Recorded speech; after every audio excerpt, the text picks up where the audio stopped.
Hi, Tim. I am so happy to have you here. I am a big fan of Montessori. Both of my kids go to AMI Montessori school here in California. And I was hoping you could tell us, and I'm also a big fan of your book, which I use with my children, had some great activities. And I'm hoping you can tell us what exactly is Montessori. Well, Montessori means many things to many people. It's best known as a system of education, but it's really a movement and a philosophy of life.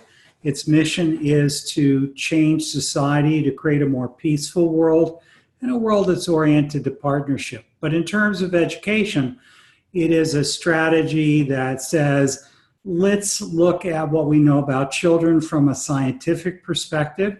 Let's attempt to consciously do what can be shown to work best. And what we know about children is that children are different. They learn in different ways, they have different personalities, they grow in different ways, and the idea of teaching one thing to an entire class to us is really rather illogical. So Montessori is first designed for differences. It's designed to support each child as an individual. It's designed to be incredibly respectful and child honoring, and it's designed to follow the child as they develop from birth, ideally, all the way through high school and beyond. So you can use Montessori in a business as a philosophy.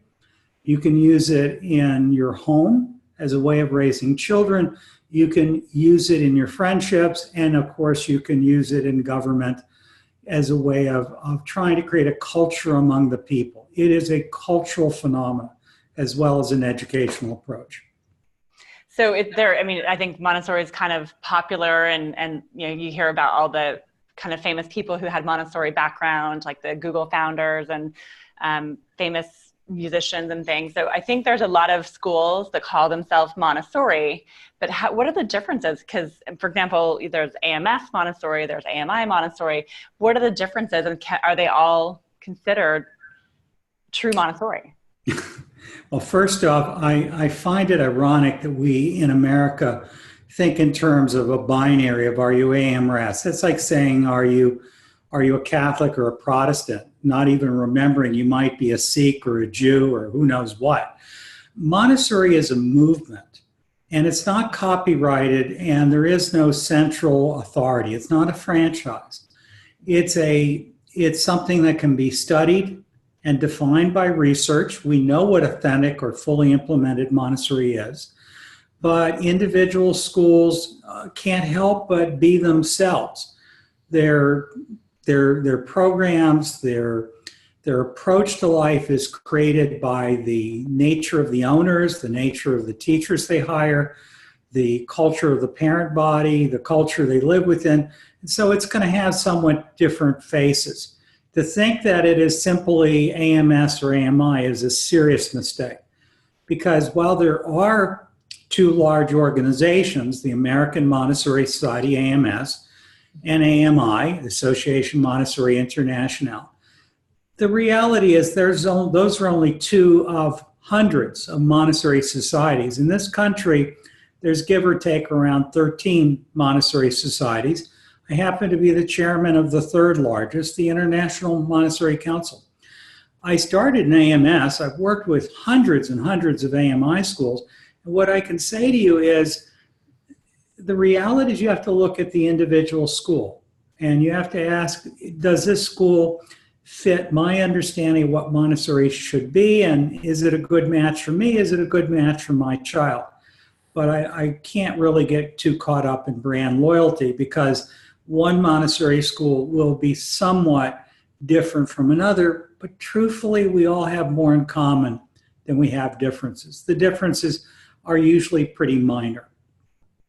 What are some of the differences? Because people here, I think, because people were in Northern California, Bay Area, everyone's kind of really type A, and they're all, into the differences. And so, is there a major difference in between how they're? Well, I think the major differences you're going to find in one school versus another is not based on the brand, but rather on how faithfully this particular teacher, this particular school is implementing Montessori. And type A personalities, by the way, are sort of an oxymoron with Montessori. Montessori is based on a fundamental concept of following the child.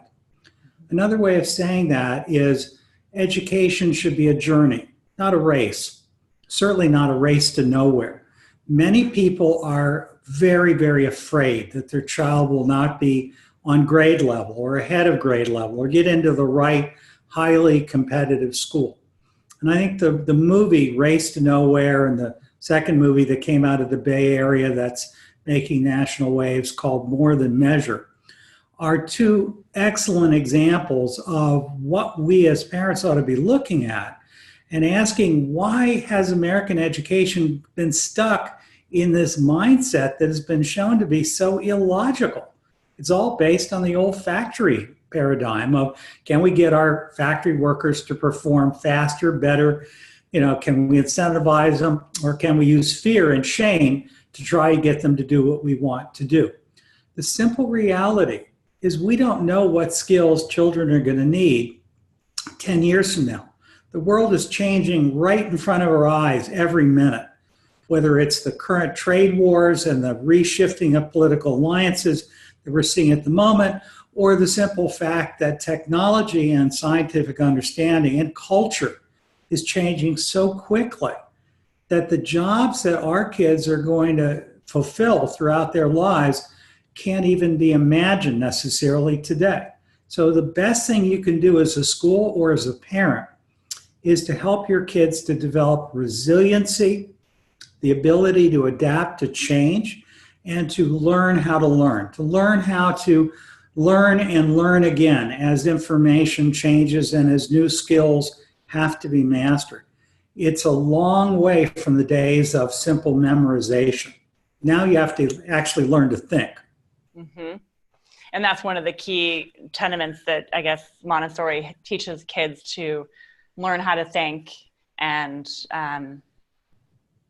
sort of develop their internal intrinsic motivation. Yeah, I think a way of putting it is Montessori is focused on trying to help children develop an inner sense of order, a voluntary ability to concentrate their attention and their intelligence on a task at hand, an inner drive for independence and self-mastery, and a desire to do it not to make their teachers happy, but because it's just their nature to do whatever comes to task as well as they possibly can. I like to think of Montessori as being based on 4 pillars. Those pillars are, first off, a voluntary passion for excellence, the desire to do things not just to win, not just to be the best in the class, but simply because we really care about our work. It's not just something we do to get a paycheck. We do it because it defines who we are. So the passion for excellence that Tom Peters wrote about years ago is very much connected to the entrepreneurial spirit of Montessori, whether in a young child or in a Montessori adult grown up. The second is the idea of internalizing a set of universal values, not just hearing them in chapel, not just having them parroting them back, but literally learning to live in such a way that you follow the rules because it's the right thing to do, not what's in it for you if you obey and what could happen to you negatively if you disobey, because that just invites a child to ask, am I willing to pay the price, or do I think I'm going to get caught? We believe that children need to learn from home, from school, and from society kindness and compassion, honesty and integrity, the idea of reaching out and doing what you can for your fellow human being, and the idea of being as positive and as happy in your life as you possibly can, and understanding that happiness is not something that you strive to achieve. It's an attitude, it's a way of living. And it's not something that can be taken away from you because you lose possessions. It's almost a philosophy of life. And so there are universal values, nonviolence, integrity, empathy, compassion, peacefulness, that we teach in all good Montessori schools. And I say good Because let's face it, there could be a school that calls itself Montessori that's teaching something very different, but I rarely see that. The third pillar I would suggest is the idea that we want our children to be global citizens and to have a real sense of global understanding. Every Montessori school is an international school. And that doesn't mean that we don't believe children should know their roots. Quite the opposite. We think they need to know their family story, their country of origin story, the nature or story of the community in which they're living at this time and place. They need to be really rooted in the understanding that they don't live alone. They're connected to all of humanity and all of life. And they have to think globally, not just about the moment, about this quarter's bottom line, but about the good of the long haul, about the generations unborn. This is a third great value that we teach in Montessori. And the fourth is the idea of service to others and self-service, taking care of yourself. So you might think of everything in this as balance, but it tends to produce entrepreneurs, not the typical drudge or the child who burns out by the third year of high school or the third year of college. Usually these are kids that just keep going and never want to retire because they're having too much fun doing what they're doing. So most kids, you think kids who go through Montessori have this experience? I mean, is Montessori work for all families and all types of kids? Well, it definitely is not what most parents in the world want. What they want as type A personalities, what they want is something that's going to make their child do more faster, as if it were a race. I think that's really a very misguided approach. It leads to a great deal of the anxiety and the depression and the mental illness that we're seeing in the world around us. I mean, just look at TV. Yesterday, my wife and I went to see the new movie about Fred Rogers. And Fred Rogers, Mr. Rogers' neighborhood, he certainly was not a Montessori teacher. He simply was another human being who really understood similar things. And would we create the same emphasis on fantasy that Mr. Rogers did? No. But what he was doing with his work was trying to help kids to learn that they really can express their feelings, that their feelings count, that as human beings they count. He was trying to teach moral lessons in a time when so much of what children absorb from video games and from the media and even what they hear their parents saying and doing every day unconsciously is just flat out mean and mean-spirited. So the average parent, frankly, doesn't want Montessori. And if they think they want it, it's probably because they don't really understand what it is, which is okay. But they'll usually stay for a few years and then move on to a real school and put them in something totally different. Does Montessori work for every child? The answer there again is it depends. Montessori can be used with the criminally insane. It originally was developed in an insane asylum with children under the age of 16. It can work with impoverished children, children who are coming from very violent communities, and it will produce very similar results all over the world. But what it really needs to do is ask, one, is the parent going to work with the school? If the parent doesn't want it, it will fail. Secondly, you have to have a teacher who really can see beyond the behavior of the child at the moment and try to envision the child who can one day be there. And then thirdly, you need a community of children and other parents who are comfortable with whatever this child is going through. So in short, in most Montessori schools, like the one where I believe your children go, you'd probably not want to take in a child who's violent or mean-spirited.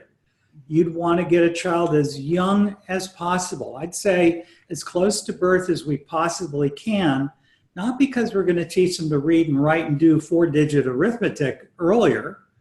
That might happen, but that's a byproduct. It's because at that age, they've not yet learned to be mean-spirited. They still have the ability to become the very best people they'll ever become. And it's very, very easy to create those kinds of communities with children who are toddlers or very, very young, really ideally age 3, sometimes age 4. Can we take them in when they're older? The answer is yes, but we really are wise when we look for children who grew up without a Montessori experience, but who grew up in a very similar way. And so Montessori schools will often invite children to join a community that's already strong, who don't have Montessori in their early childhood background, but who can seamlessly come into a community because, frankly, they look and they act and they think like a Montessori child. Would I want to create a school full of such children and try to turn it into Montessori? Probably not. Could I? Yes. So the answer to your question is yes. Montessori, in theory, can work with any child. In everyday practice, probably what you want is children who are kind and gentle. And that does, every toddler will occasionally bite and throw something. They're very focused on the moment. But fundamentally, children who are pretty nice. And you definitely need parents who are in sync with the core philosophy of the program, even if they've never heard of Montessori before. So you're saying that the parents aren't on board. So I'm thinking of some people, even at our school, like I said, we live in the parents are kind of in a competitive area. So I feel like some of the parents don't. Forgive me, this is what I was thought of. Okay. Hopefully she won't call back. I apologize. Just pick up where you can. Yeah, so that's what I was saying. Like, I think it's so, I just see my own children who are, they're 3 and 4, and my son is reading and writing, and he's 4, and it's amazing. And it's nothing that I have really done. He just, does it at school. And then other kids in his class, for example, who are his age, aren't reading and writing, so the parent feels anxiety that their 4-year-old isn't doing that, so they're going to take him out. I mean, so it's just, I feel like you're saying if the parent is putting the stress on the child, then it just won't work. Well, it's not that it wouldn't work. I think a better way of understanding it, Kelly, is it simply isn't going to work because ultimately the parent is the captain of her child's fate. Mm-hmm. So she's going to decide what she or he feels is best for the child. And Montessori is not a conversion religion. Mm-hmm. What we try to do is find families who are going to love us for what we are.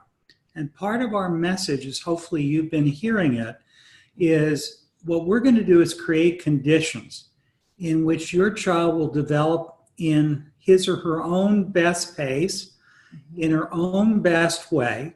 And what we're really going to focus on is character and kindness and compassion and an openness to learning, a sense of wonder. It's not about teachers teaching. It's about children discovering and learning to work in partnership with adults and with other children. Obviously, if you're a parent that believes this is nonsense, you're not going to be very happy in a Montessori school. Mm-hmm. And so you're saying that it's best to start when the child is 3. What about people who keep their children home until later? I mean, are they missing any key things that happened in the earlier years? If they didn't know that Montessori, say, till the child is older, but they have them at home and what kinds of things would they be, I guess, not getting the benefit from if they weren't at the school? Well, as a Montessori mom, you know the answer to that. The simple reality is the earlier a child enters, the longer they stay, the deeper the impact of Montessori is likely to be. The curriculum, if you just want to think of it from a curriculum perspective, and that's, in my opinion, a very small part of it, there is so much to learn in a 3, 4, and 5-year-old class that a child entering a year or 2 late is so far behind. It's usually night and day difference.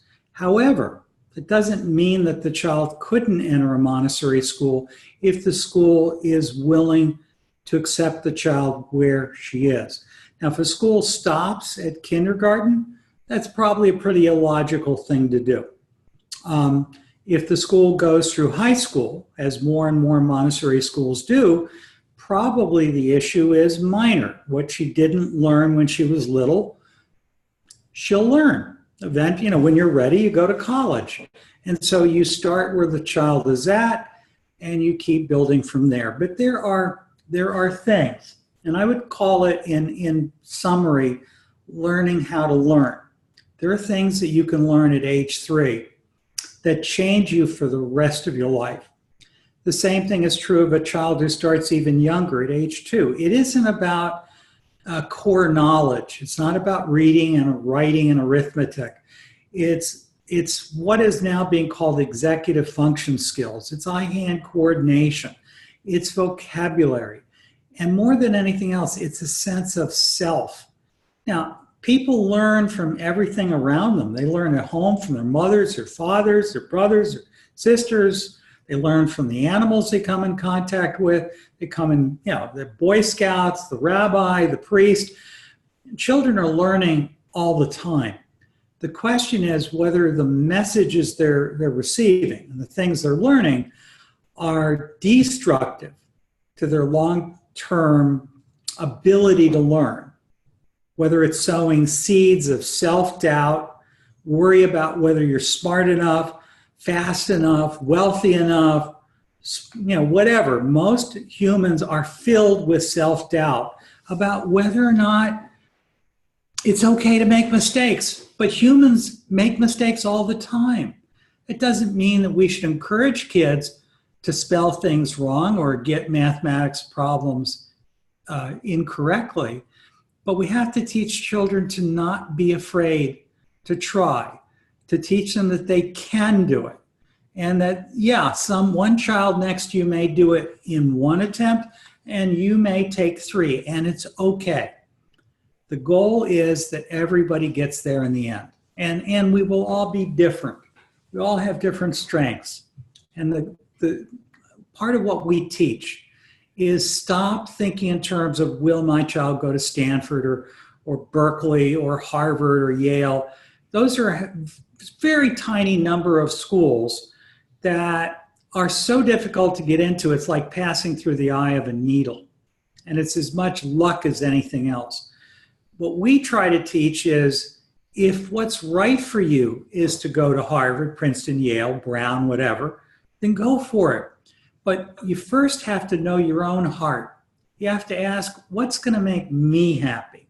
What am I good at? Who's looking for someone just like me? And that's what we teach students as they get older in terms of college admissions, career choices, and finding love and finding employment. The whole idea is, don't try to con somebody. Try to know yourself and figure out what is the perfect match for you. And then salesmanship comes in, because just because you know that you'd be happy there doesn't mean that the employer would be happy with you. That's where you do have to sell. The other thing with this, by the way, is competition. A lot of people think Montessori is opposed to competition. We're not. We simply say competition is rather silly when you're trying to motivate children to learn. They're going to compete with each other naturally. They don't need outside adult interference. Instead, let it happen naturally. Let them learn about the real consequences of the real world, step by step. And at age 3, 4, and 5, this is silly. It's not the way it works, or shouldn't work. Any school that's playing high-stakes testing with a 3, 4, and 5-year-old is really ought to be thinking about, what is it doing? The reality, though, is children need to ask, what in the long run will make me happy? What am I good at? And how do I become better at the things that don't come naturally and easily for me? Because that's grit, that's endurance, that's executive function skill. But in addition to that, you need to figure out, what's the path that gives me the most satisfaction, the most excitement? What's my natural inclination? And again, we have to teach children to adapt to change, because that's the only thing we can absolutely be certain of. That the world that you and I know today will not be the world that we will live in 10 years from now. It will be different. We can't even imagine what our children are going to go through. Yeah. I know that's what I think a lot of us want for our children. That's what I want for my children. I'm wondering if you could talk a little bit about what are the misconceptions that people have of Montessori? The biggest misconceptions you touched. Well, one of the most basic is that Montessori is a brand name like Chick-fil-A, and they expect every Montessori school to be the same. And so at the Montessori Foundation, we get calls and emails every day by the hundreds asking, how do I know whether I found a real Montessori school? And people ask me, should I go AMS or AMI? And you've already heard my answer there. To me, it's silly to think in terms of that brand, because within those two organizations, you take 5 schools and they're not going to be the same. They're different. Instead, let's ask, what is Montessori supposed to be? And do you find it in the school that you're considering for your child? And frankly, is it good enough? Because no school is perfect. As a parent, you really have to be an unusual person to choose Montessori for your children, because there is no guarantee. I mean, we can talk all we want about the Google guys and the founder of Amazon and all the other famous Nobel laureates and so forth who went to Montessori. But when you're sitting there looking at your child, as your fellow parent is, and who's saying, well, your child, Kelly, your child's reading, but my child's not, and so something's wrong with my child, so she's clearly not right for Montessori, I need to send her elsewhere. Mm-hmm. Lots of people think like that. And there's nothing we can do to change them. So all we can do is ask, what is it that we're looking for when we're looking for a Montessori school? And parents ought to be asking themselves this question: is Montessori right for me? So this is what you should find in an authentic or fully implemented. Sorry, someone just sent a text. I'll restate that. So this is what a parent should be looking at when they're thinking about a Montessori school for their children. They should be asking, do I find the following things? The first is every class led by a fully qualified Montessori educator? Now, this is usually a graduate level course of study that will typically take between 1 and 3 years. There are different brands, but as long as they're all MACT accredited, which would include AMI, AMS, IMC, the group that I'm connected to, the International Montessori Council, or any of the other, as I mentioned, there are 13 organizations in the United States. As long as they're accredited by the U.S. Department of Education's accrediting board, which is, by the way, called MACT, Montessori Accreditation Council for Teacher Education. That's the first definition. Do you have a fully trained Montessori teacher? By the way, having said that, I've seen situations where a teacher gets in a car wreck and all of a sudden the school doesn't have an extra teacher and they have to scramble, and they may have to enroll someone in Montessori training and do who knows what. The principal may have to go in the classroom for a year. All kinds of things can happen. But a normal condition is that the class is led by 1 or 2 very well-trained Montessori educators. The second thing is the class is fully set up as an authentic Montessori classroom. And as a parent, you're not going to know that. You can look online, you can see lots of movies, you can read lots of articles. You probably wouldn't know for sure, but if you pay enough attention, sorry for that. So, this is all edited. It's fine, those things, yeah. But you should be able to see certain characteristics. You shouldn't see a bulletin board at one end of the room. You shouldn't see a smart board or a whiteboard at one end of the room normally, especially at early childhood. You shouldn't see computers for young children. At least that's my perspective on Montessori. Someone else might disagree, because the brain is made by hand, and we learn by touching and doing things, not by moving our hands on a two-dimensional tablet screen. And so it's not that computers are bad, although they can be awfully addictive. They're just not really what children need. What they need is to work with reality, with things that will break if they drop them, with real glass and with real crockery, real dishes that will shatter if they're careless. They need to carry things around the room on trays and do all sorts of things that are accomplishing a sense of awareness of your body in space, a sense of eye-hand control, a sense of order, a sequence of activities. Another thing you should notice in a Montessori classroom is the teacher is not the center of attention normally. Generally speaking, the adults are not even called teachers. They're called guides or directresses or something other than teacher because they're not the center of attention. It should be a children's community where children are going about their day, choosing activities. The teachers are going around. They're certainly monitoring. They're the control of air to make sure that no one gets hurt. They're also going out there and attempting to entice. They're asking questions. Kelly, would you like a lesson in this? And they may be giving more structure because as a child begins to grow, we begin to have expectations. We try to keep it in balance, but we don't want them to just think that any old thing is okay all day long. What we're trying to do, though, is have it be their idea instead of simply making us happy and checking off the boxes that we told them to do. The other thing is, in a Montessori school, you should not see assigned seats. You shouldn't see desks. You shouldn't see desks in a row, obviously.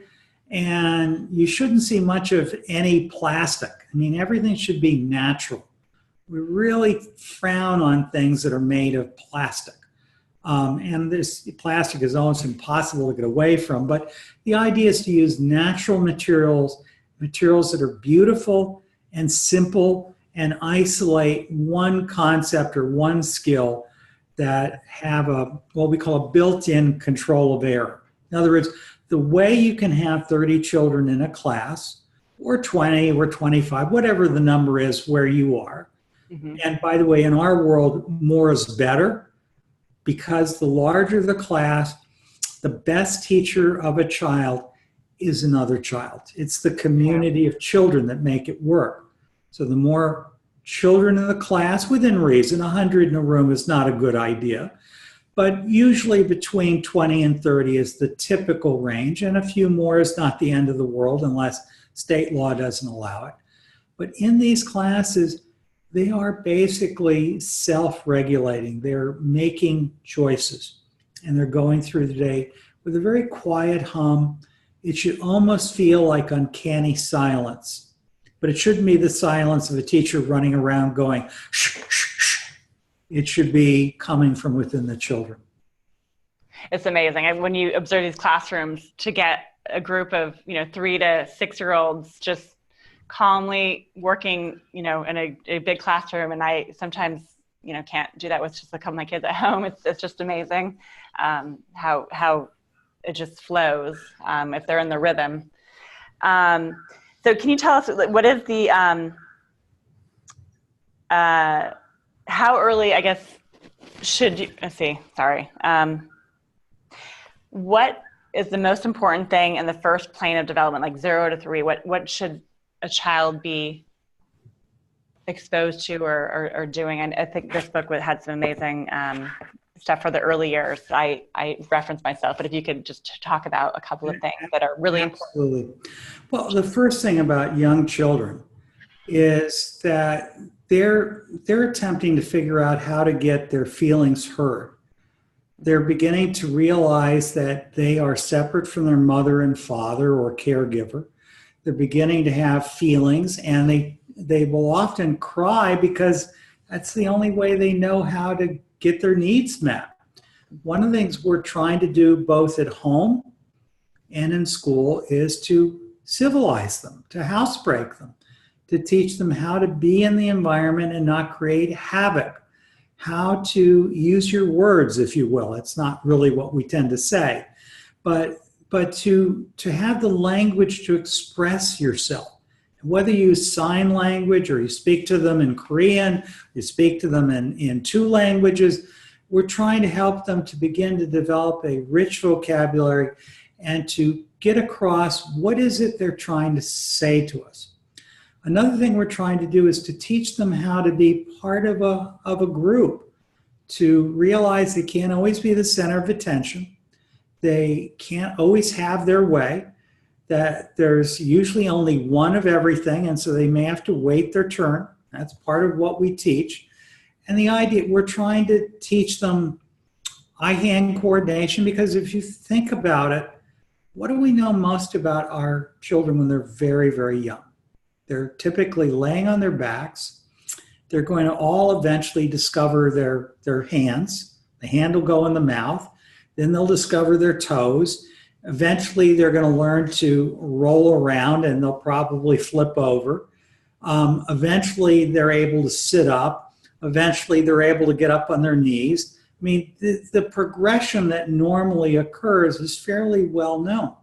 A lot of it has to do with neurological development of the brain, learning how to make the body work. And so much of what we do from birth to 3 is we're teaching language, we're helping kids to communicate their thoughts, we're teaching them to be part of a group, we're teaching them how to make their hands work, what you might call fine motor movement. We're teaching them how to move about the environment and not bump into things and drop things. And we are also teaching them a work cycle, how to select something from the shelf, work with it, typically on a table or on a rug, which many of us use small rugs to define a work area, and then to put it back. And if you go to a Montessori class for young children, again, you're going to typically see little or no plastic. It's almost always going to be natural materials. You're not going to see pretend. You're going to see things that are real, which means at this age, we're not going to put firearms into a classroom. We're not going to put power tools into a classroom. We're not going to have a hot stove in a classroom for little children. Obviously, they've got to be things that are safe. But at the same time, we're going to teach them how to do things for themselves, because the goals, of course, are to be able to operate throughout the classroom on your own, to prepare your sleeping mat, to get food when you're hungry. So you'll often see things that you could buy at Pier 1 or stores like that, little cheese plates that will break. They're not made of plastic. Little forks that are their size, little knives that are their size, little glasses that are fit in the hand of a toddler. And they will prepare their own food when they're ready. They'll often assemble these very lightweight tables. All our classroom furniture is within the ability of the age range in the class to move around, except for a crib, if you had a crib, and we don't really believe in cribs. We like floor beds, but it's a different story. So the whole idea is the dignity of the child. Just as if you were helping your father had a stroke, and you were supervising the occupational therapy and the physical therapy and reorganizing the household to facilitate his regaining of his muscle control, his language, his independence. So you would design the environment to help him learn how to do it for himself again. That's what we're doing in Montessori, whether it's teenagers or toddlers. So tell me, I know that you want everything to be real life. And so what's the harm of, say, someone who wants to go to Disneyland or have Frozen, or tell us about the philosophy on, those princesses and things like that. Well, there's several issues. I mean, one of the most basic ones is that children, when they're little, don't need any help with fantasy. Fantasy, they got down pat. Children come into the world just filled with the natural tendency to make believe. So they don't need to see Walt Disney for that. It'll happen all over the world naturally. What they need help with is learning about reality. So it's not that fantasy is bad, or that we would tell a parent, don't ever do that. What we would say is help them with things that are real, because one of them is meant to distract and entertain, but they're not connected to reality. My little dog, Diogi, who's in the room with me, he's a lovely dog. I love him, but he doesn't talk. He doesn't wear a little vest. I mean, I suppose I could put him in a little vest. He's not a human being. He's a wonderful dog. And so what we're trying to do is to teach people empathy and understanding for reality instead of having everything be cartoonish. That's number one. The second thing, and that has to do with independence and just a reality check, just to know the difference between some cartoon show that shows people flying and what really happens if you jump out of a tree. Right. The second is a lot of this stuff that we do is really big business. It's designed to turn people into consumers. And the princesses and so forth, we can go back. We can have a really interesting conversation about the stories of princesses 200-300 years ago and how the middle class and the working class and the true peasants felt about princesses and lords. But what we've done with that today is we've turned that into a fantasy land to sell products and cereal and everything else. Is it horrible? No. I mean, my grandchildren enjoy Disneyland. I'm a year-round Disneyland pass holder. I just think that we need to remember the kids don't need a lot of help with the fantasy part. They got that. What they need help with is learning how to dress themselves and learn the dignity of working so that we're not picking up after them. The whole idea is we are a family. We all work together to take care of the house. We all have our jobs. And I'm not interested in asking you stupid questions like, Kelly, how many times do I have to tell you to pick up your room? Or to come in and make a big fuss and say, Kelly, your room looks like a pigsty. Well, you know it looks like a pigsty. You don't need me to tell it. So the real goal is to teach our children to do things correctly, not to punish them or shame them or suggest to them that they're less lovable because they've let us down. Instead, we want to teach them how to do things correctly.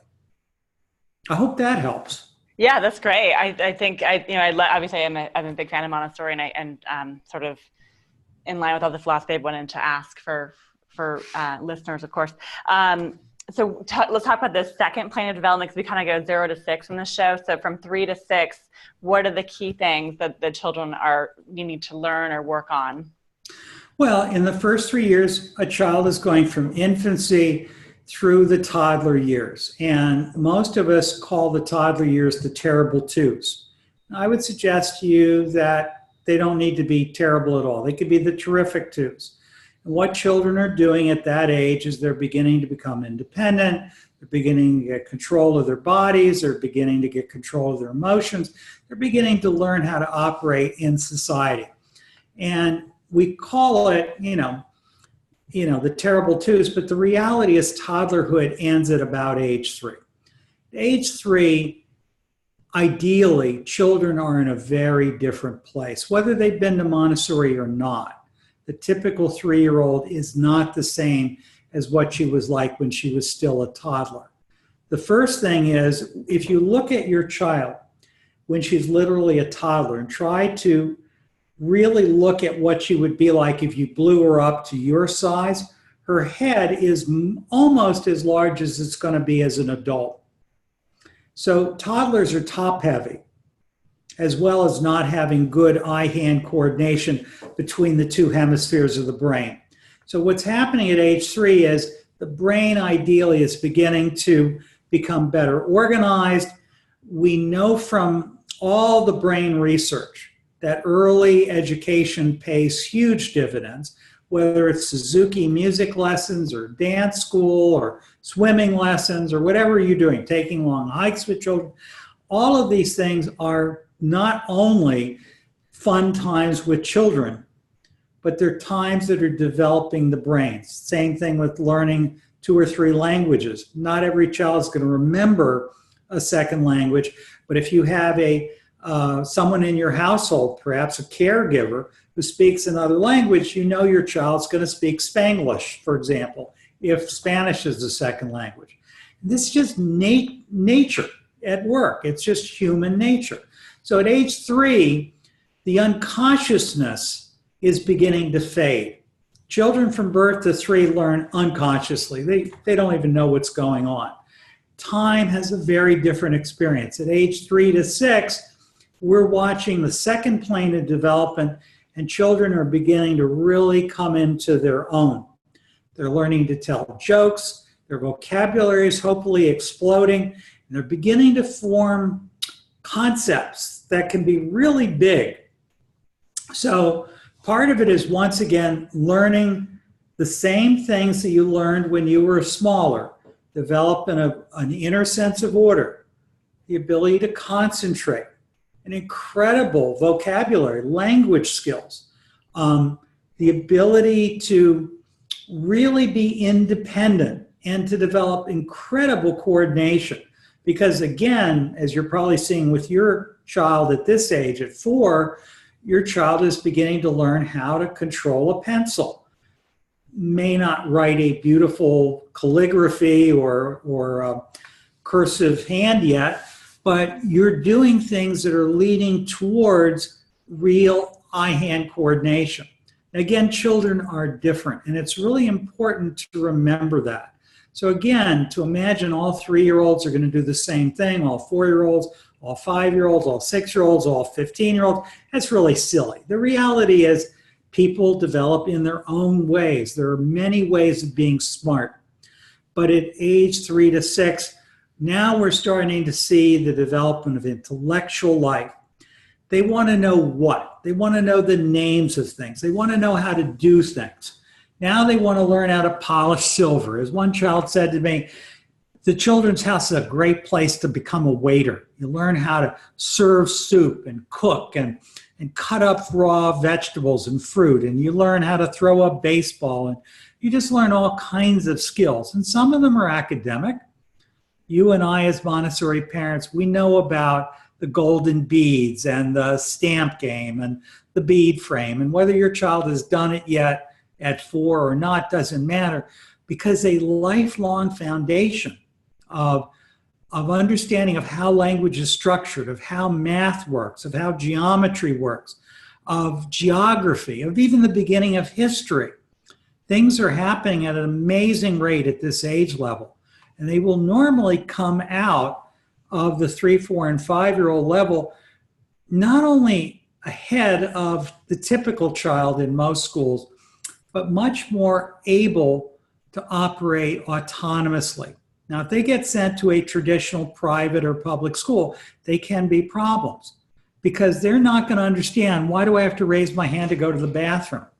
They're not going to understand why there's only one right answer. They're not going to understand why they have to drop everything because you said it's now time to go to math. They just don't get it.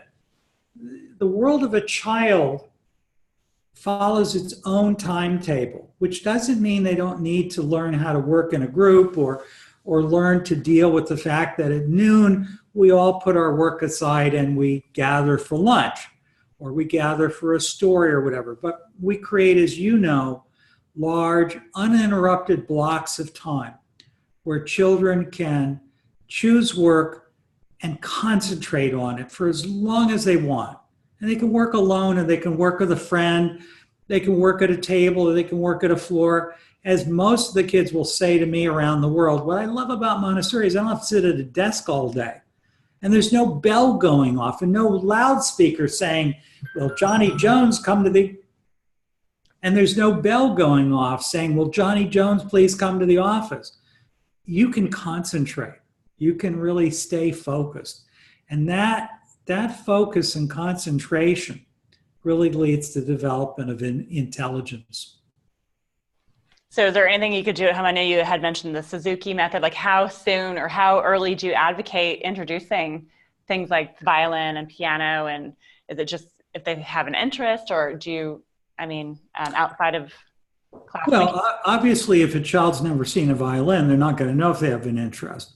Right. I think it's important for parents to ask themselves, do you really want to shove something down a child's throat, or do you want to imagine yourself in a very fertile field with a sack of wildflower seeds, and you're throwing out seeds and you're seeing which ones germinate?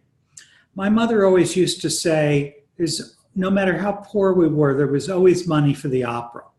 Mm-hmm. I believe that taking children to things that they will enjoy, and not expecting a very small child to sit there through a 2-hour opera. It's ridiculous. They can't do it. But to take them to a place where they can get the experience, which means don't pay $300 for a ticket for a child who's only going to stay for 15 minutes. But if you can sneak into a rehearsal, that may be all it takes to sow a seed that will germinate for the rest of their life. Go to an art museum with your child and see one painting. Or even better, follow the child. The worst that happens is a child goes, sees a painting, says, and then says, can we go home now? You know, you've got to decide, are you there for you or are you there for your child?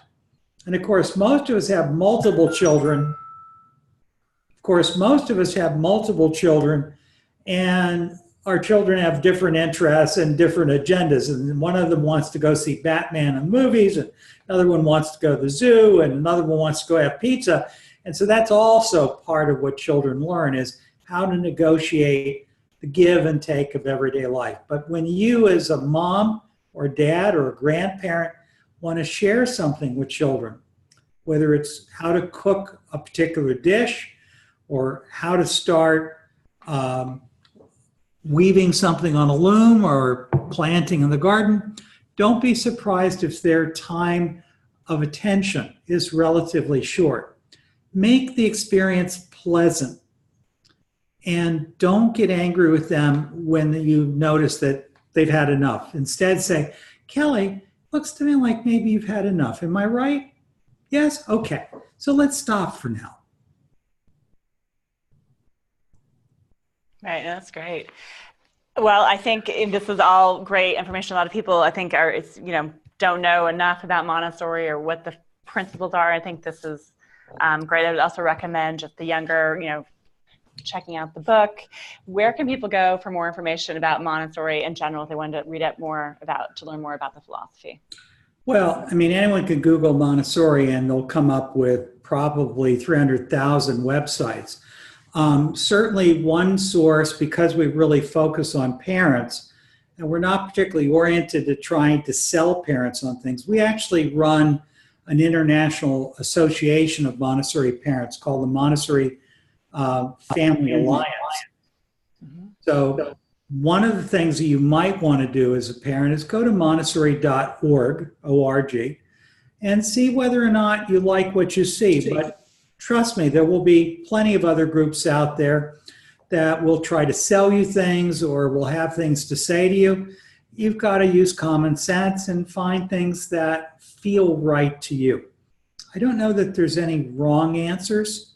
It's like being a Christian, a Jew, a Republican, a Democrat. Under those labels, there's lots of different ways to be. I would suggest that you try as much as you can to get a hold of what Maria Montessori actually had to write, say, and do, or look for quality resources in terms of information on YouTube or on the web that helps you to sort of figure this thing out. Now, Kelly, if I can, may I say something totally different that you might want to edit in? Yeah, of course, yeah. So one of the things that parents will always ask me is, does Montessori prepare children to succeed in the real world? Because ultimately, they're not going to stay in Montessori. Eventually, they're going to go to college. You could live in a community where there is no Montessori high school. By the way, you could fix that. You could get together with a bunch of other parents and you could create a Montessori high school. They're not that hard to do. But the long and the short of it is, I want you to think about it from this perspective. Try to imagine what it's like from a college's perspective. When you first went to university, there's a good chance the school you attended in your orientation week invited all of you in the freshman class to look at the person to the right of you and the person left you and pointed out that there was a good chance in 4 years that 2 out of 3 of you weren't going to be there. Now, you probably have that memory. Most of us do. I heard it at Georgetown. My children heard it at the various colleges like Dartmouth and Brown and others that they attended, you know, it's pretty common. I can only suggest that these are all schools where kids had high grade point averages, they had high SAT scores, they had great recommendations from their past schools. Why would such a significant percentage of students not complete? Answer is there's something that kids don't bring to college in all cases that they really need. And that is grit. That is a sense of, why am I here? What am I trying to get out of it? Now, some families just tend to produce children who innately, culturally have that hardwired into their mindset. This is what our family does. Some people do it out of guilt. Their mothers and fathers would be very discouraged. But I want to invite you to think about Montessori this way. Let's imagine that you were a university dean or an admissions director, and you're asking, what kind of kid do we want? And how could we go back to high school? What would we teach them in high school to prepare them for college? By the way, there's a huge disconnect in most schools between what colleges actually need and what the high schools are actually doing to kids.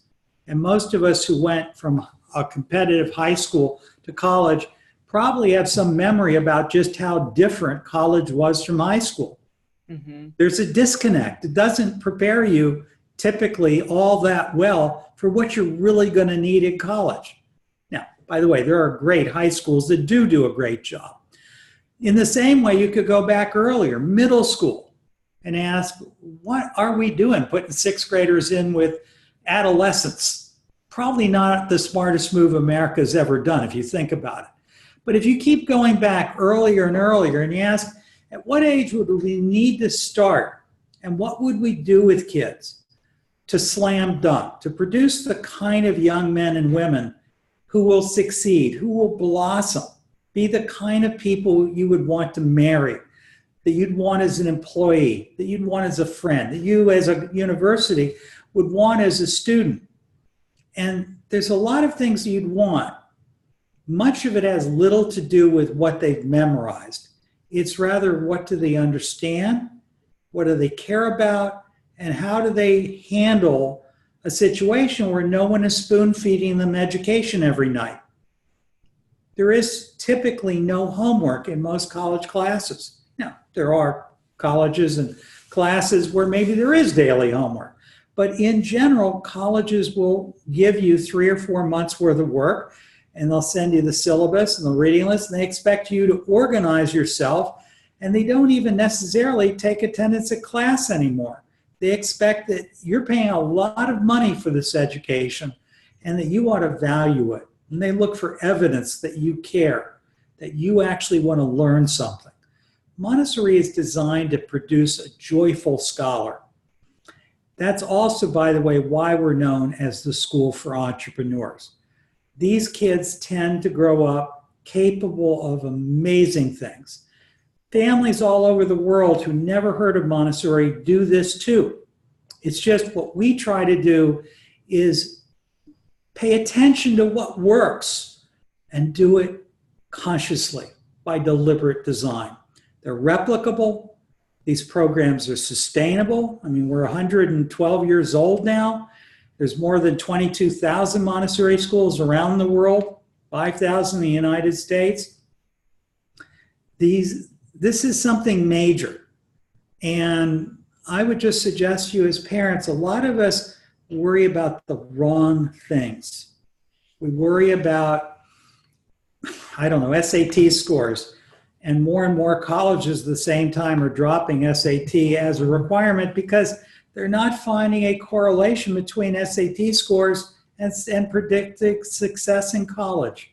So we really ought to be asking ourselves as parents, grandparents, and educators, what is it? What's causing the spike in suicides? What's causing the spike in teenage alcoholism?